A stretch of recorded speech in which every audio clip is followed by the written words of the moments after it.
Hello and welcome to Required Reading, the podcast that revisits the most impactful books from our childhood. I'm your host, Erin Bowles. I'm a writer, actor, and comedian. You may know me from Welcome to Flatch and Gaslit. Our guest today is Chelsea Pope. She is an actor, comedian, and content creator based in LA. She co-hosts the podcast A Breath of Fresh Movie and is an alum of the Groundlings Sunday Company. You can follow her everywhere at Chelsea the Pope. Hi. Hi. What are you reading these days? Oh my God. Okay, so I finally started Jeanette McCurdy's I'm Glad My Mom Died. Ooh. Have you read it? No, it's No. been like looming too big, you know? Like Yeah, I yeah. don't know It's if I'm like ready. it's been so in the zeitgeist. I mean, I kept coming across TikToks from the audiobook, and then my podcast buddy Victoria, she just like loaned me a copy of it, and I've gotten through the first couple, like these little vignettes, and I got through like the first couple so far, and I'm like, oh my God, this is hitting. This is like a combination of like this is hitting close to home, the unstable, the Mhm. mom that's sort of like her mom projects all of this like emotional weight onto her. She's like, "You're so lucky. I wanted to do this growing up, but they wouldn't let me. You're so lucky you have a mom." Like, I was, oh God, like, just how deep. I know the rabbit hole's going to keep going deeper, but Mhm. it's very engaging. I really liked the way she has a good sense of humor. It's self-deprecating, but not to the point. I mean, it's uncomfortable, but she has a sense of humor about it, which, like, I mean, you'd have to, or it's just Yeah. like way too sad.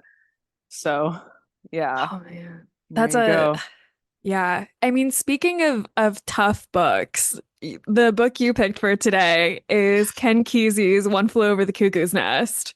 Sorry about that. No. Oh my gosh. I had never read it before.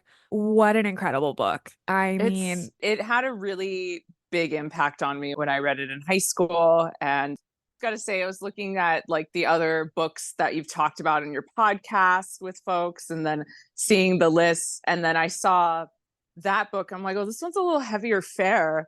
Not like Amelia Bedelia, but you know what I mean? Like yeah. some of the other, I was like, should I reach like further back, like, should I pick like Babar or something? I don't know, but this one had the most impact on me in high school. Was I took AP English, and then when I did the test, I wrote on this book, and we actually hadn't studied it in the class. I was mostly skipping, not always skipping Miss Faver's class, but like I was also a TA for my freshman honors English teacher who also taught college prep English lit, and they were reading Cuckoo's Nest. And I remember thinking like, man, we got shafted. We're reading, Yeah. we were more or less kind of being coached or trained in these AP classes to learn what will be tested on for the AP course. Did you do AP Yeah. stuff? You're Yeah. absolutely right. Yeah. Right. And I know Miss Faver was well meaning, and she had a good syllabus, but I just really didn't take to Invisible Man or The Awakening. I'm trying to remember what else we had read in that class, but not that I mean those are great works of literature, like don't get Mhm. me wrong, but Cuckoo's Nest just resonated, and it was from my favorite teacher in school, and I was listening to him teaching it to the other, my peers, and I'm like, this is like, it's so edgy and anti-authority, and that's got a lot of nostalgic value. Oh my gosh. Yeah. Yeah, So you were a senior, right? Reading I it, was just, working for this TA or as a yeah, TA. Right. yeah, yeah. Man. And so how were you like a part of that? Like, I mean, you were a teacher's aide. Were you teaching that as well to the students? Like what was your sort of interaction like with that book when it first came into your life in that way? I mean, I was a TA. I never like co-lectured or anything. I was Right. mostly like listening to him lecture. And he was Mr. Rubel, who I think is still, I haven't reached out to. I remember like I've emailed him like a couple times since I graduated high school, but it's been like this many years. And so I would like to think he's still doing well, but he was such a great speaker, and any book that he discussed, he made it all the more engaging. He had like you see people on Twitter that talk about like if you were gifted and talented and you had a special bond with your English teacher, you're mentally ill now or Yeah. something. And it's like he was that sort of figure. And he talked about how this book had very not that long ago. I was a senior in 2007, 2008 in as recent as like the early thousands, like Mhm. 2000, I want to say, there was like a renewed conversation about the inappropriateness of this book for youth, and how it promotes it glamorizes violence and crime, criminal activity. It just sort of begs to be appreciated Yeah.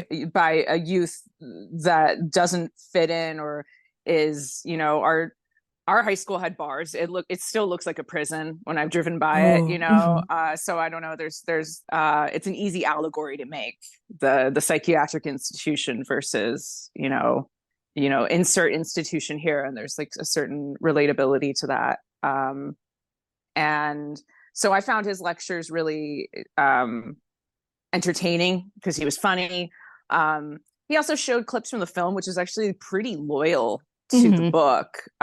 It's an excellent film.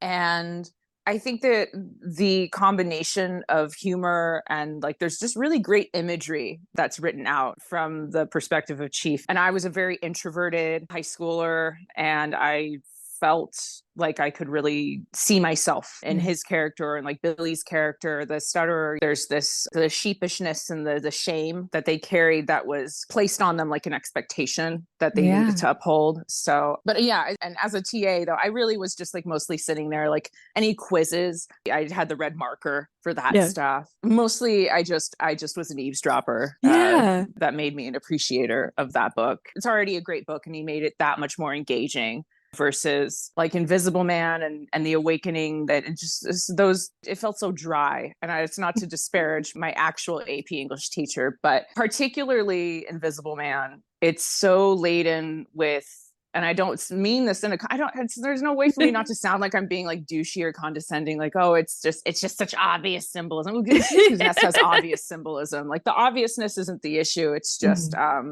it felt fatiguing being in that Mm. class, in a test driven class, in a class where, I understand, to Miss Faber's credit, a lot of most people in her class passed, myself included. um because we're taught we have to do this very specific type of close reading, but it felt like we were being turned it turns you a little bit into like a robot brain, Yeah. having to think in terms of like, what's the answer to the book, what's Right. what's the this, and how succinctly can you relay that in Jane Schaefer format. And I don't know, I guess in a weird way, um it's so corny, but like, I felt that writing about Cuckoo's Nest, which I just felt more passionate about, was like my subtle way of being like, I'm gonna be different. I'm gonna be more Yeah. I'm gonna be an individual like Murphy, and I'm breaking the mold. They're gonna read 1,000 essays on Invisible Man, and I'm gonna be the one that's writing about Cuckoo's Nest. And it's such a pick me energy a little bit, But I think like perfect to what the book is. Like, I had never thought about it in the way that you said, of like, obviously they're in a literal institution, but thinking of it as you said that, of like, you can so easily transpose like those dynamics onto like a teacher in a classroom, and the person who has mm-hmm. power and the people who don't, and how you stand up for each other. I love that you mentioned it being banned, because I was looking it up in prep for this. As recently as 2000, it was like under consideration. I don't remember exactly where, but it was considering being banned.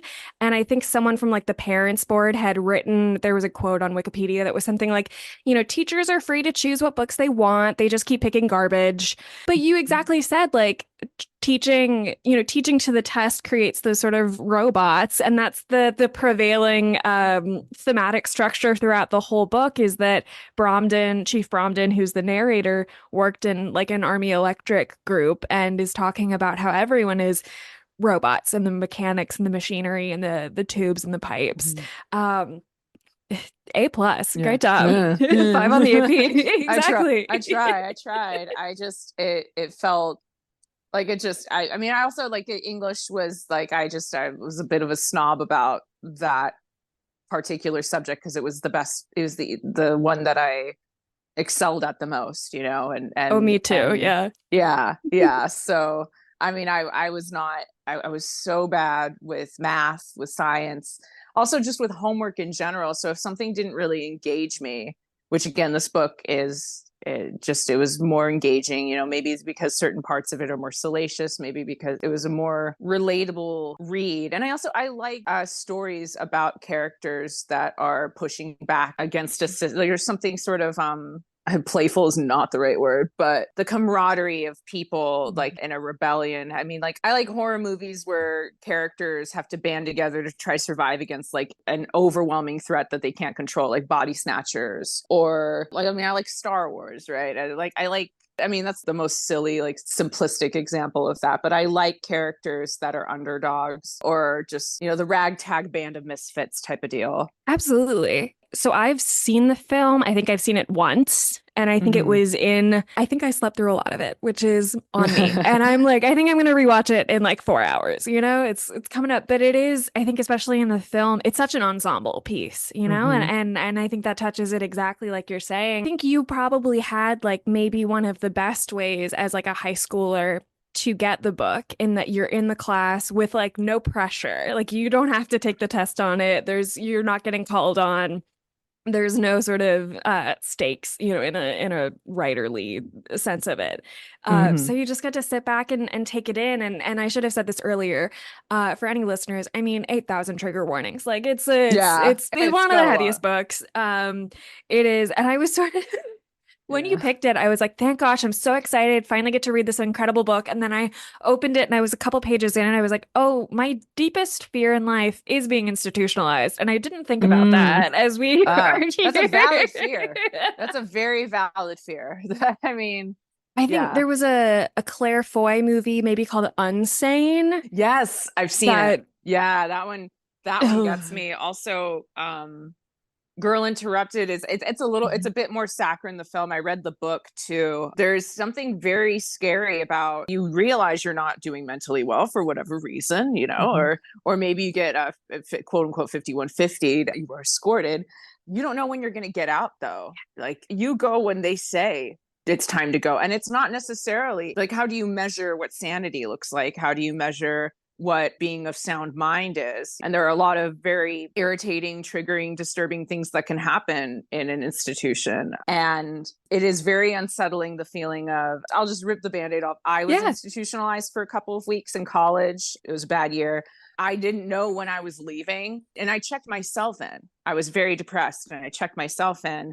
There was an orderly, as a male nurse, that I got in an altercation with. I found his behavior very inappropriate. And then suddenly they said, well, we're going to keep a hold on you to see how things go. We're going to take it one day at a time, Chelsea. And I was like, oh shit. No. Like, I relinquished like my autonomy in a very big way. And a silly thing too is that it all had like triggered from like this meat, like they had to measure how much we were eating per meal. Like, they had to, like, it looked like a children's coloring book page, like on a pie chart, they had to color in how much of our food in a given meal we had actually finished.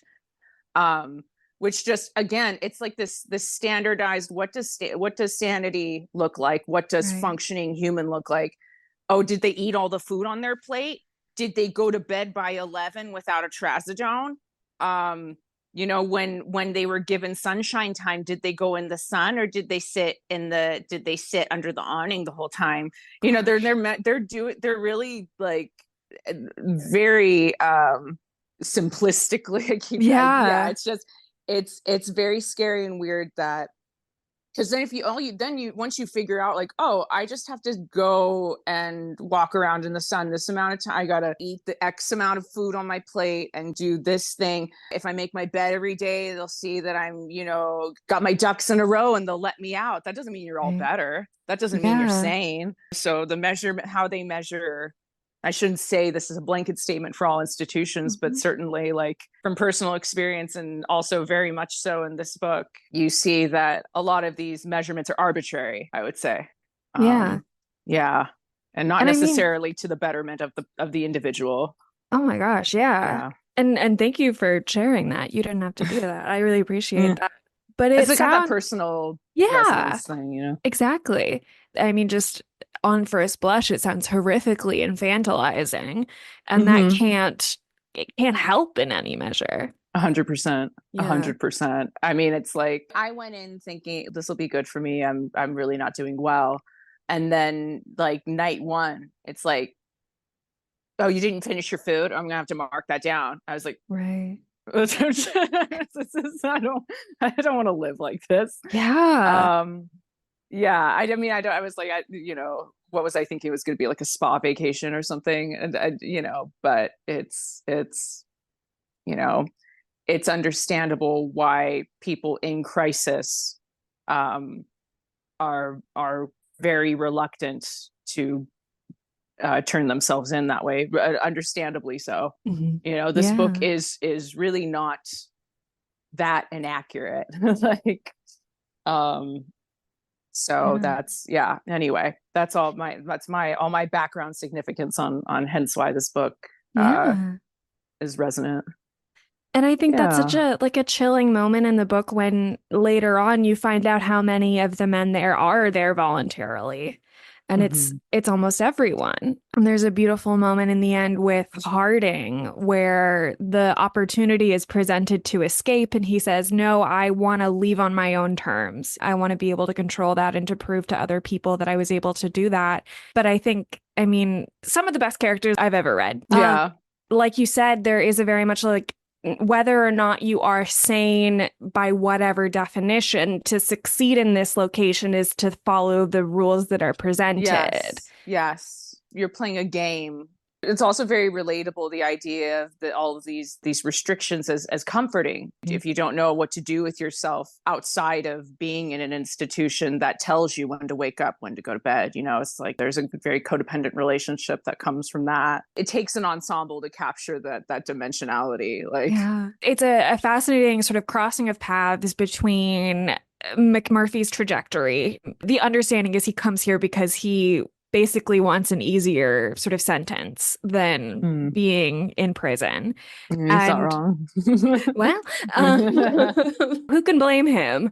And it becomes the sort of question of like, is he sane? Is he insane? And I finished it yesterday and I was so struck by the moments where it's first Harding and then later Bromden, where they say everything he did was not necessarily because the nurse or the combine were telling him to do these things, but he was doing those things for us.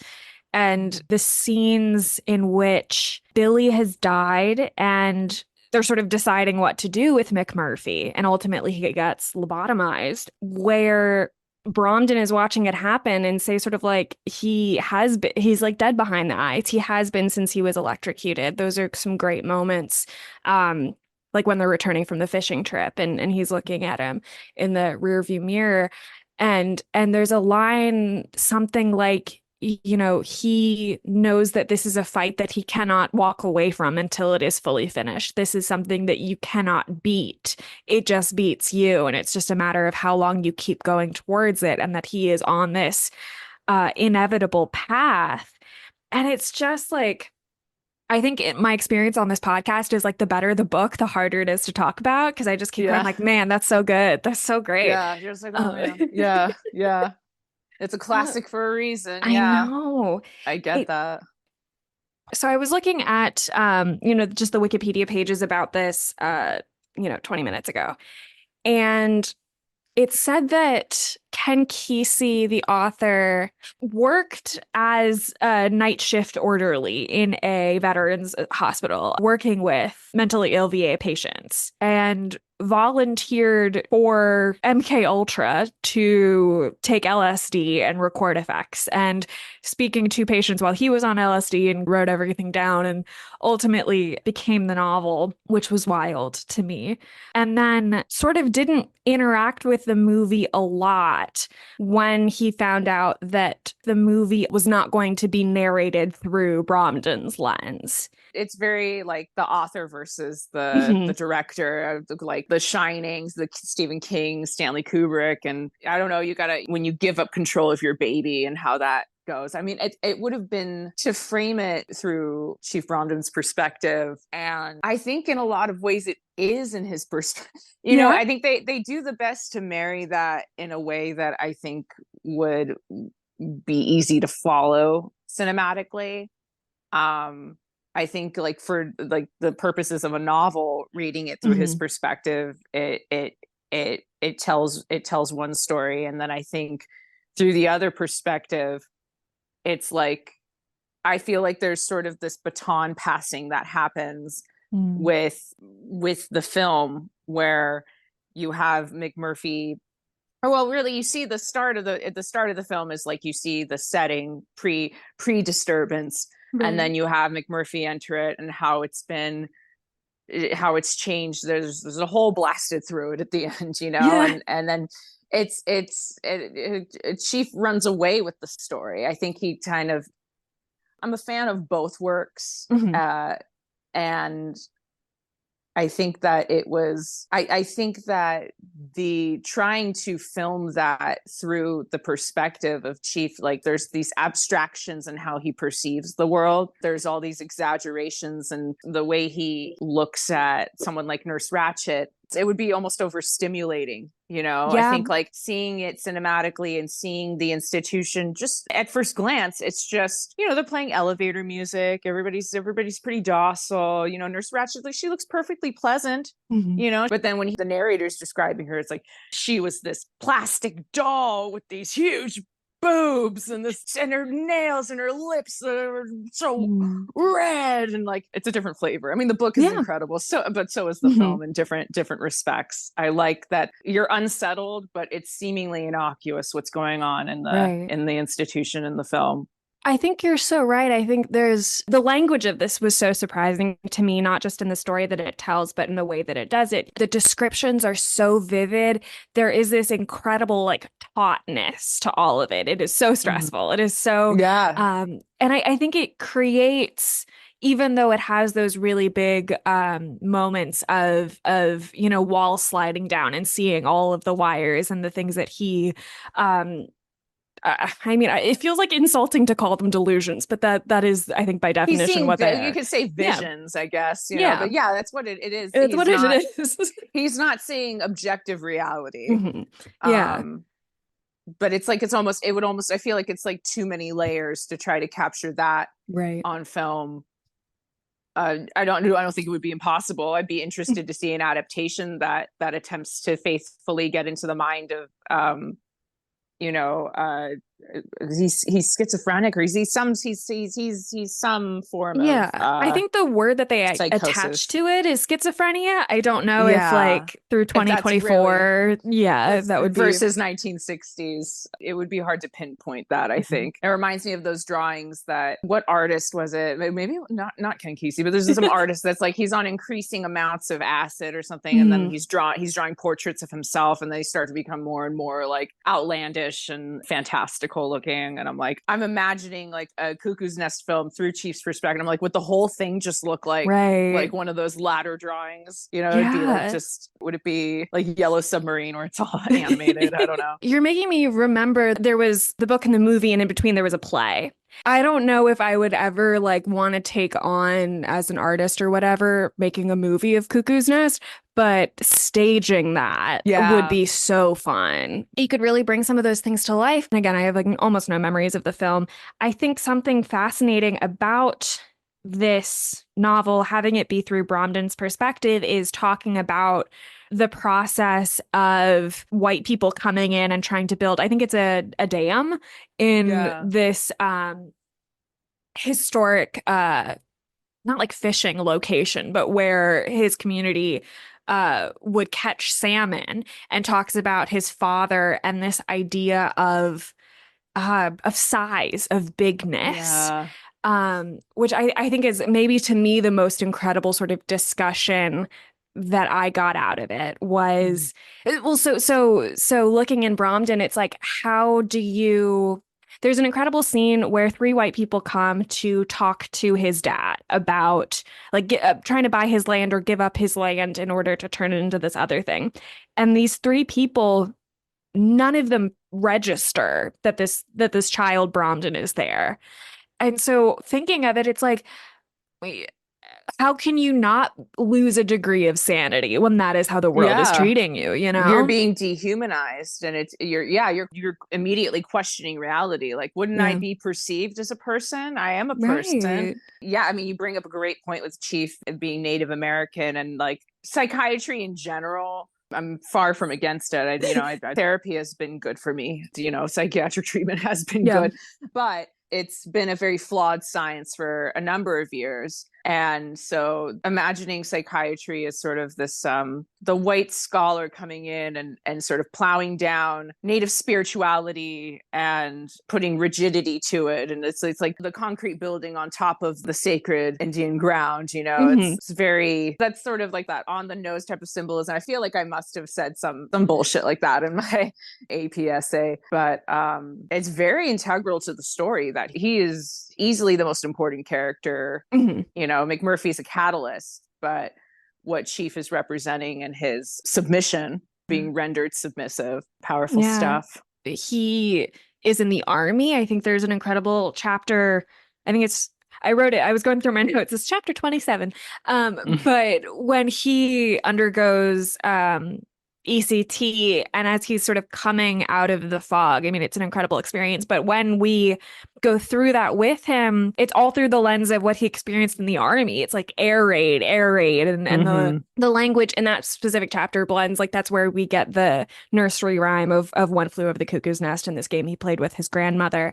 But it's like it's with that childhood and then working in the army and surviving all of these things. And like Yeah. and with McMurphy is whether or not you want to say he's sane or insane. It's like by the time you go through all of these things, like it reminds me of that sort of saying of like to be sane in an insane or like in a cruel world. I don't even know the full phrase, but Right. how can Yeah. I know you? it. I know which Yeah. one you're talking. I know the one you're talking about. I also don't remember how it goes, but we both We know both get what we're it. talking. We both get it. Yeah, and then you bring up war and the effects that has. And Nurse Ratched is a nurse from the war. That's her background, and it's interesting to see how who's to say that she's not. I mean, very arguably more insane, Right. more disturbed, but she's managed to position herself in such a way that she is able to be the figure of authority Right. when it's purely circumstantial by occupation, by war corrupts absolutely. It's a very obvious statement, but I just think about they both were veterans of sorts, and Mhm. it's what direction you take from that, or how you channel that. How do you channel those visions or those brushes with violence, and Yeah. how does that shape you as a person? What is your reaction to it? Yeah. Yeah. It was so striking to me in some of the earliest chapters. I think it's like Nurse Ratched has gained so much authority within the hospital. She has like an award that's like doing the most with the least number of staff or something, which is, really funny and comical. But it's that like I don't know. The when I was doing some research into this, I didn't end up looking into it as much as I meant to, but this comes out in 1962. And in the 60s, there's this process of deinstitutionalization, of like shutting down a lot of like mental hospitals sounds bad. What is like of different institutions throughout the country, Yeah. Yeah. and sort of losing funding and things like that. So I mean, by the end of it, it's like I don't have any concerns about Chief escapes. I don't have any concerns about Chief being out in the world, about Harding, about any of the people. There's I think Scanlon and Fletcher are epileptic. Like I don't feel the person that you're concerned about existing in the quote normal world is Ratched. And by the end, she's so far from what she was at the beginning. Yeah. That's such a I had to there's the scene where I think Chief says that it's near the end. McMurphy sort of like finally loses it on Nurse Ratched and tears off her clothing and strangles her. And there's a line or something. It's like, until that moment, everyone could have looked at him and thought he was a sane man until that level of violence comes out of him. And there's sort of no separating that, like we've been saying, from the experiences he's had, from the world he's existed in. But Yeah. I read that and then this morning went and looked and I was like, I don't remember this kind of scene in the movie. And I think I watched it and I was like, it just doesn't. And maybe it's because like he doesn't actually tear at her clothes in the movie, and Yeah, I'm that's like, the how thing. much of that is Mhm. just discretion? So Yeah. to accommodate what was Louise Fletcher comfortable with, Yeah, the that's fair. actress, or would that have been too alienating for Mhm. audiences? Would they have lost too much favor for the Right. main protagonist? So I think that is valid. Also, again, he's not an unreliable narrator per se, Mhm. but he does see things in very broad, There was colorful ways. So There's a line at the very end of the first chapter, which is so interesting to read, like coming full circle, having read the end where he escapes, he meets a Mexican trucker and starts going off and builds this whole life. Where at the end of this first chapter, he's like getting ready to tell us the story. And he goes, but please, it's still hard for me to have a clear mind thinking on it, but it's the truth, even if it didn't happen.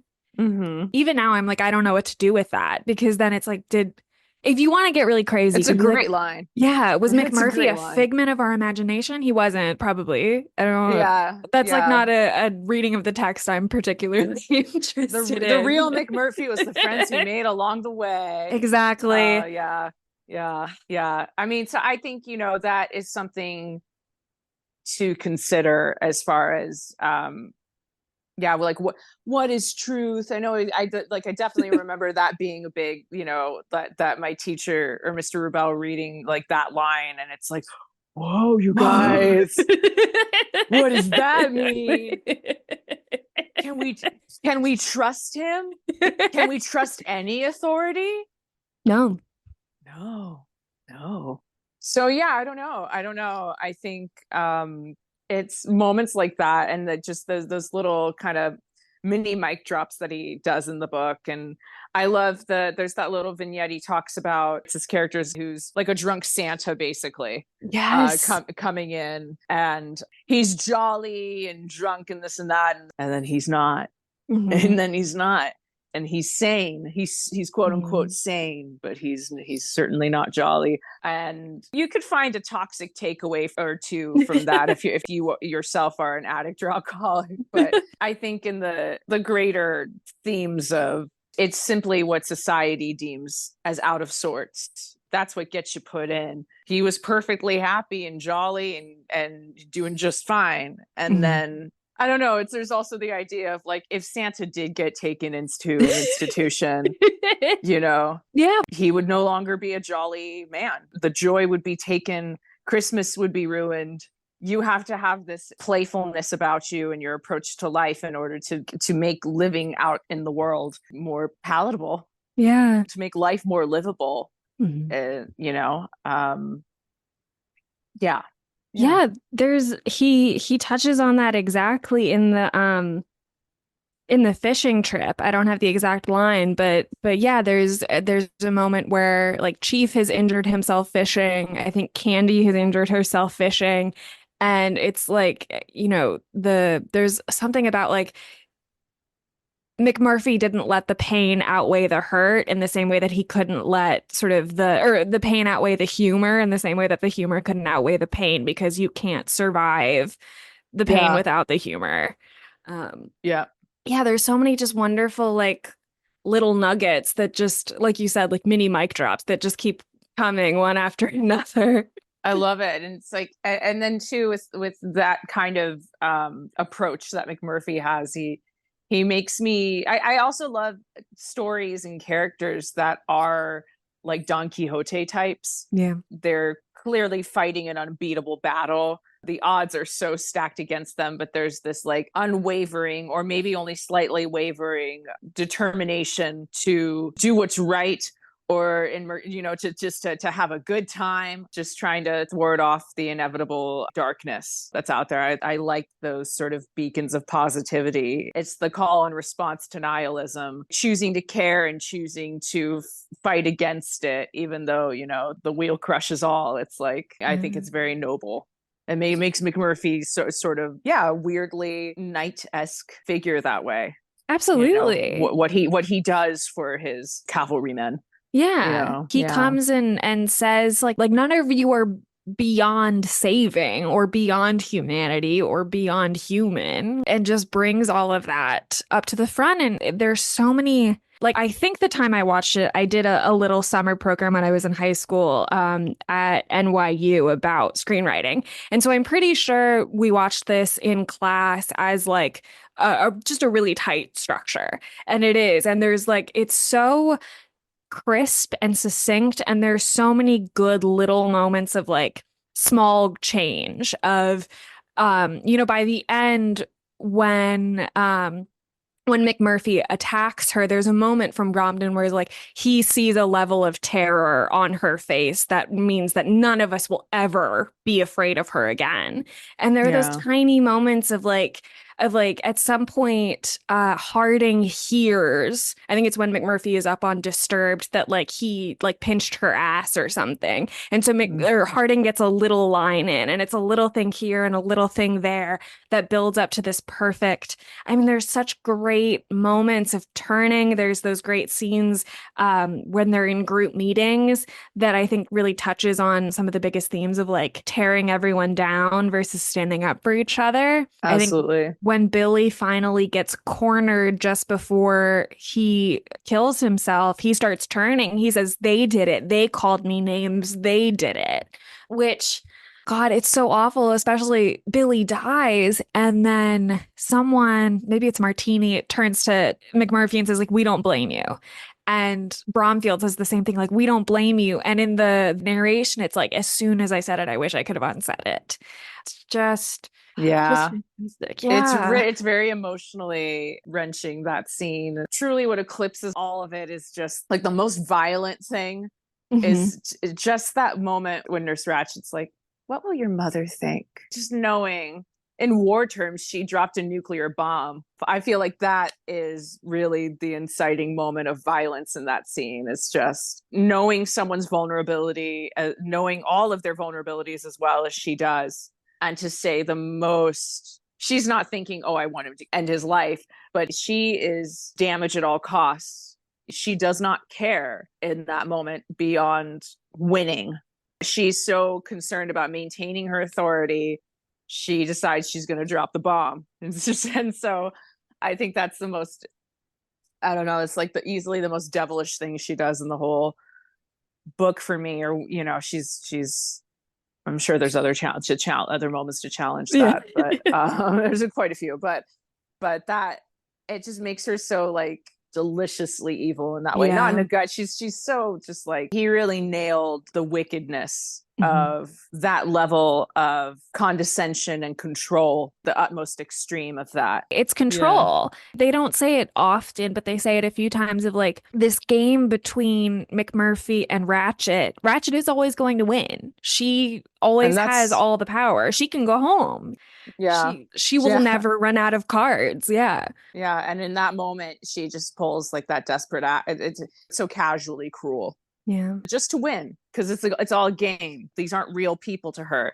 And so what's the most like devastating real and human thing to counteract that? Well, Billy ends his life, and that's like, oh shit, like the Mhm. consequences of my actions. And then to Yeah. go, oh, like what we should do is go about our business, back to your, pretend like this didn't, honey. Yeah. That's There's not gonna even, happen. she turns on McMurphy, like as we expect her to do, and she accuses him of playing with human life.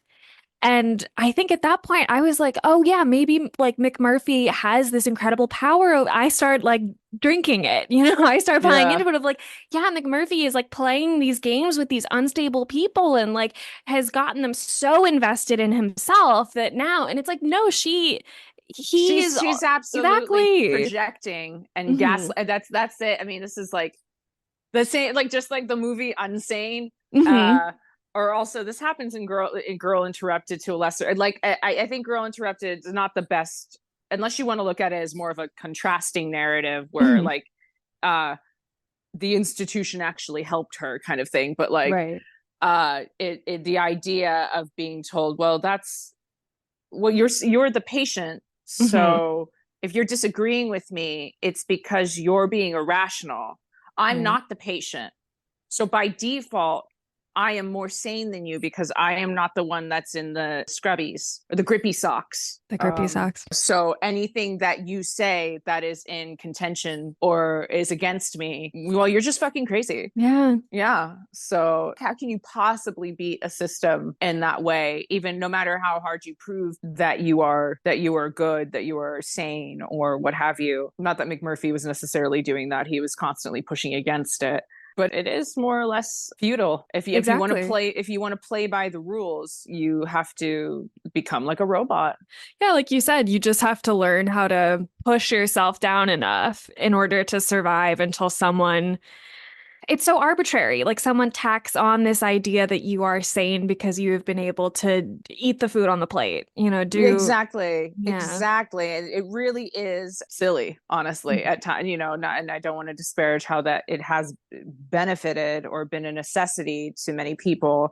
Now I'm also thinking about Girl Interrupted as well. And I think Susanna Kaysen does a better job of exploring more nuance, because in the movie, it's very much she has a hard time acknowledging or admitting that she's crazy, or that she's, what is crazy. And then finally, when she just starts doing what the warden and nurses tell her to do, things start to work out better for her. Whereas the people that are being belligerent, that's kind of serves them right for not, just trying to take their medicine. Whereas in the book, there's much more of a stark turn of like the main character, who Winona Ryder is playing her, and it's based off of Susanna Kaysen herself. In the first part of the book, she's honestly acting pretty sane, but she's questioning things, kind of like I felt uncomfortably close to the narrator in that, because she sort of gets coerced into like accidentally volunteering herself into going in there. She's talking with another doctor, and the doctor's like, so you agree you're not doing well? And she's like, yeah, I guess not. Okay, all right, let's take her away. Yeah. And then suddenly, they're measuring how much food she eats. They can only use plastic utensils. You can't shave without supervision, all this stuff. And then at a certain point, her thoughts get so dark that finally she snaps while she's in the hospital. And then she's like, and then I knew without a doubt I was crazy. And I'm just like, how much of that is the institution just going, you're crazy, I'm not touching you, I'm not touching you, I'm not touching you. Exactly. And then you finally, snap. I think my point was something along the lines of how apt that issue is with institutionalized treatment. And that is a prevalent theme in any story that's about it. Yeah. Especially Cuckoo's Nest is sort of like the crown jewel of that kind of story, and it's still apt today. So I don't want to say it's like the midpoint or something, because I would feel like I need to get a calculator out or something, but there's such a devastating moment when McMurphy sort of understands that Ratched is the one who decides if he stays or if he goes, and he doesn't want to be here forever. So he decides to keep quiet in one of these meetings when Cheswick is like starting to take his lead, starting to stand up. For those who haven't read the book, Cheswick is this, I want to say inmate, patient who is always very similar. Exactly. It's the irony. He thought he was going to get it easier. It's in many ways worse in an institution. Not many ways. That's so not true. I mean, like, orderlies, or at least they're not known to beat. They're they're inmates. I don't know. I shouldn't brush with broad strokes like that. But yeah, exactly. Yeah. But I guess then it's like, I think maybe just like you were saying, like, I'm not touching you, and talking about it being infantilizing. I think like when you are a patient, like you said, everything is like, we're doing this for your own good. Where at least in a prison, they don't have that level of artifice. At least in a prison, they're just like, we hate you and you're evil. Exactly. But there's this moment with Cheswick where McMurphy decides, I'm going to play by the rules. And Cheswick, like, they go to the pool. Cheswick says that I'm looking at the quote now. Yeah. He could understand how he acted, and then it was the sharpest thing to do. And he told McMurphy this, and then he goes and drowns himself. And again, sort of like with everyone saying with the end with Billy, it's like, it's not your fault. Like, we all get it, we all understand it, but you were the person who stood up for me, and now you're not. And sort of like, if I can't have that if that one glimmer of hope that I've ever had is taken away by completely understandable, reasonable means that I would have done as well. Yeah. And even just the image of that, he just goes to the bottom of the pool and puts his fingers in the grate and just won't leave. It's oh boy. Yeah. Yeah, this one was a heavier one. I feel like I hope that I don't You have to picked ask a like good one. No. that you enjoyed and appreciated it and it's good, but it's like I don't realize, I guess.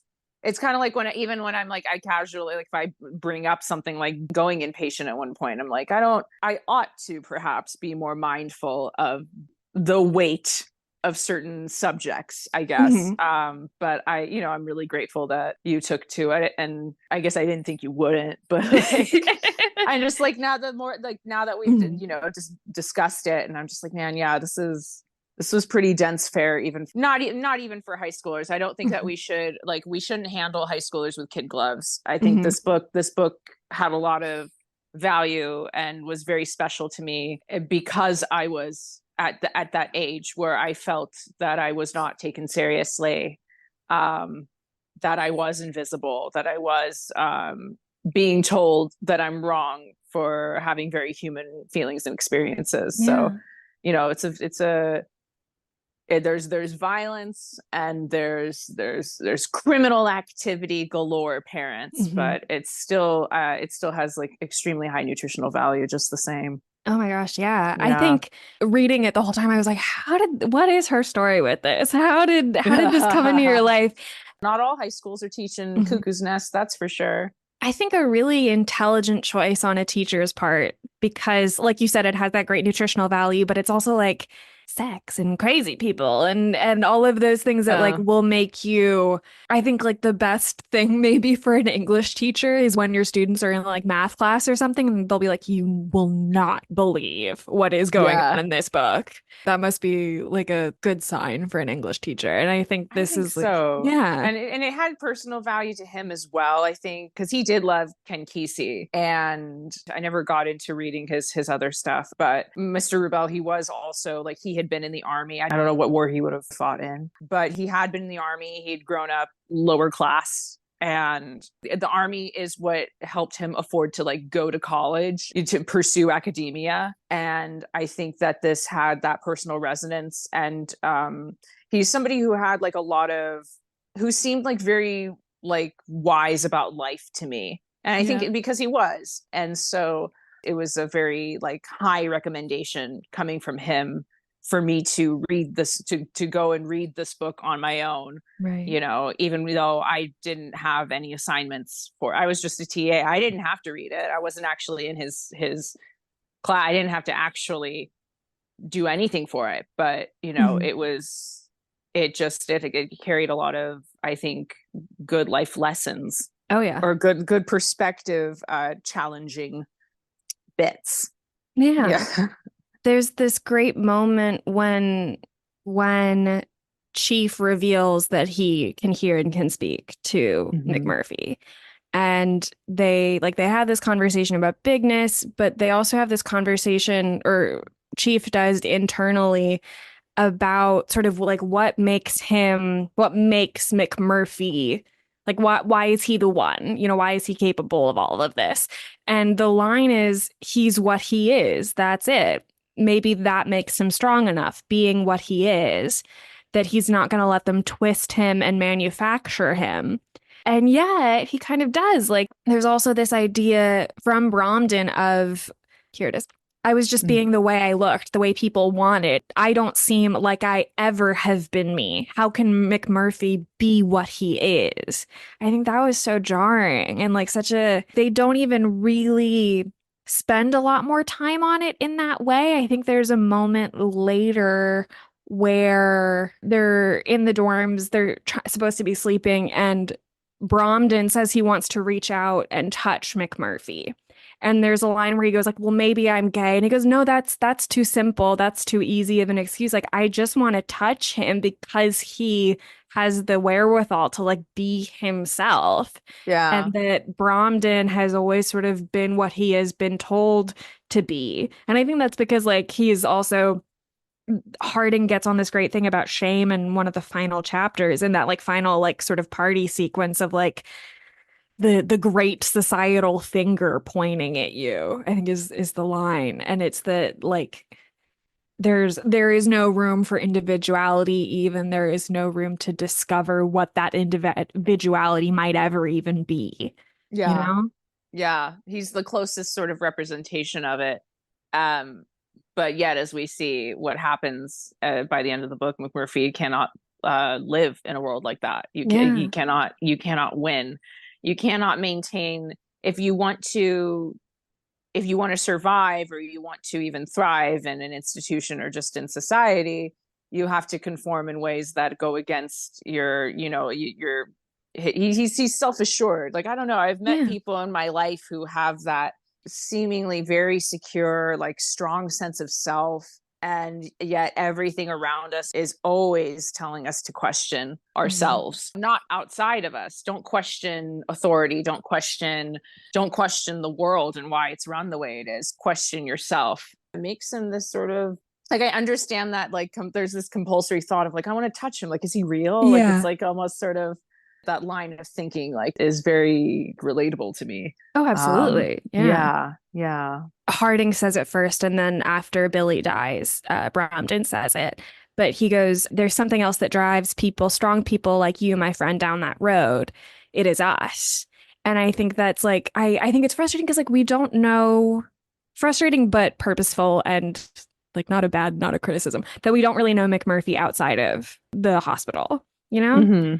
So we don't know if he becomes it or if he is it, but he sort of becomes the savior. Like he comes into this group of people who desperately need something to believe in, and he becomes that, whether or not he is beforehand.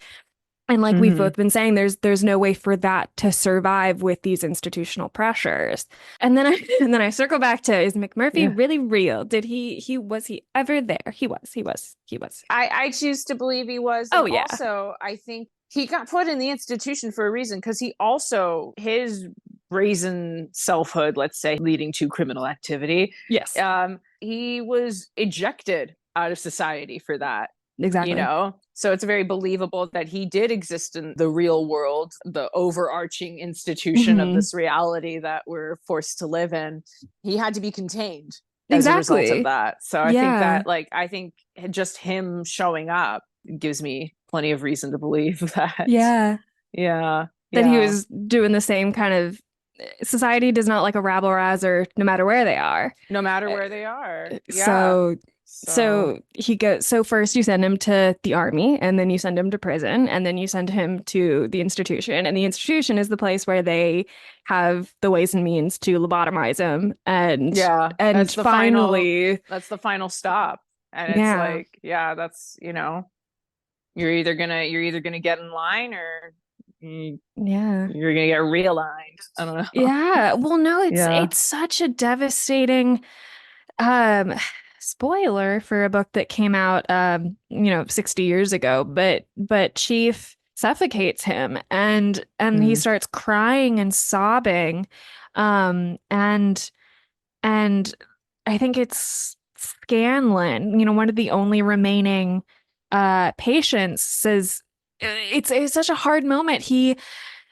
Chief suffocates McMurphy and then discovers that everyone else is awake and hears it and doesn't do anything and allows it to happen.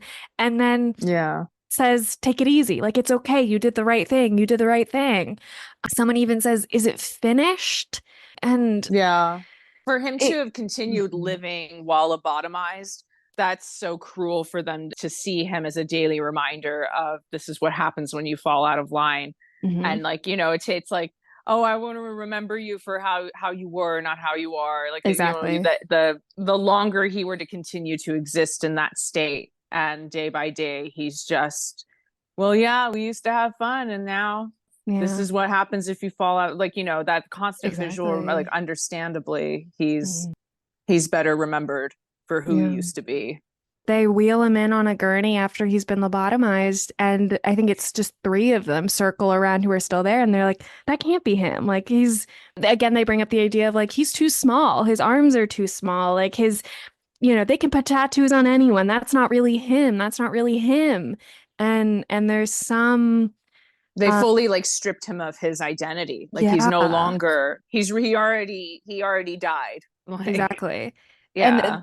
the sort of deciding factor for Bromden is he wouldn't have left something like that sit there in the day room with his name tacked on it for 20 or 30 years so the big nurse could use it as an example of what can happen if you buck the system. I was sure of that. Exactly. It was like that Exactly. cannot be him because he would not allow us to see that or allow that even idea to exist. Yeah. Um, Exactly. and that, Exactly. like, of all of the hundreds of cruelties that happen in the book, the absolute certainty is that it was a kindness for Bromden to kill him. Yeah, Absolutely. it's the skewing of reality when things are so out of whack that killing is an act of mercy. To remove somebody from that world is to do them a service. Yeah. Yeah. Yeah. It's a fun It's book. it's an incredible book. Oh my Yeah. gosh. It's yeah, Yeah. absolutely incredible. Yeah.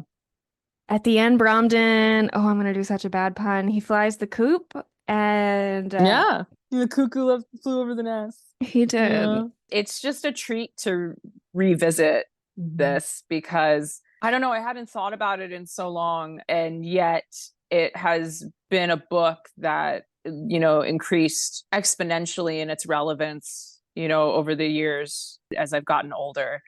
Partly a trip down memory lane, but also partly just a reminder that these experiences that I've had in life or continue to have been well documented and well experienced before me. Mhm. And that's part of what makes stories like this so outstanding. I'm glad that you enjoyed it too. And again, I just hadn't really. I think if I had had my physical copy, it's got to be in storage. I can't imagine I would have gotten rid of it because it was so special to me. I couldn't find it. I was starting to freak Mhm. out. But like, then I found my copy of To Kill a Mockingbird and Catcher in the Rye, and I was like, okay, but like, you guys are mocking me. Yeah, Like, real ones only. Mockingbird mocks me. It's just yeah, it's a really special novel. I'm grateful for the opportunity to get to discuss it. Thank Yeah. you. Yeah. Final question. We've both addressed this. Would you consider it required reading? I would say certainly highly beneficial Hmm. reading. Absolutely. It touches on so much and it's just phenomenally written. The prose alone is so fantastic and it touches so much. It's some of the best characters you'll ever read. It's colorful but unpretentious. I think I Mhm. love that the most about the Ken Kesey in the way that Chief describes things and experiences them. He's not trying to alienate you. He wants to be understood so badly, but he can only see things the way that he sees things, Yeah. or he sees things in such colorful ways, you Yeah. know. In my experience, I think specificity is the heart of things feeling universal, even if Yeah. their brand of specific isn't your brand of specific. You'll find things to connect with because it makes that character feel more real. And Yeah. there's always an ability for humans to connect with another human. Yeah. Yeah. That's the difference between, for me, reading Cuckoo's Nest and not trying to come after Kate Chopin, but I think it was around the time we were reading The Awakening. Mhm. And I was like, this is this. I mean, how can Cuckoo's Nest just not hit different, Yeah. just in comparison? I'm not a woman torn between lovers who walks into the ocean. Spoilers, so I'm just a crazy person trying to get by. We all are, right? So Yeah, to be yeah. sane in an insane world. That's Yep, it. that's right. That's right. Well, I guess actually she walked into the ocean because she was kind of getting like she walked away from her husband, but then the other lover rejected her. Mm, And then I'm like, well, this isn't very girl power of you. yeah. Well, thank you so much for coming on. Is there Thank anything you'd like to you. plug as we round out? Oh man, I don't. I make video. I'm trying to make like at least a video a week right now. Get back on the horse with that. That's all I've got going on right now, honestly. All good. Yeah, there you Well, go. thank you so much. Oh, thank you very much. This was a delight. Thank you to Chelsea. I just recorded next week's episode, The Tale of Despero by Kate DiCamillo, with our guest Jess Woodworth. You can support the pod at buymeacoffee.com/required reading. Every episode costs about $8 to produce, so any little dent in that is greatly appreciated. No pressure. Thank you for listening this far, and I'll see you next week. My name is Erin Bowles. You can find me everywhere at Erin R. Bowles. The R stands for radioactive. Isn't it shitty that one song kind of, whenever you hear the word radioactive, you want to like shout it twice more? There are worse things in the world. Okay. Love ya. Have a good one.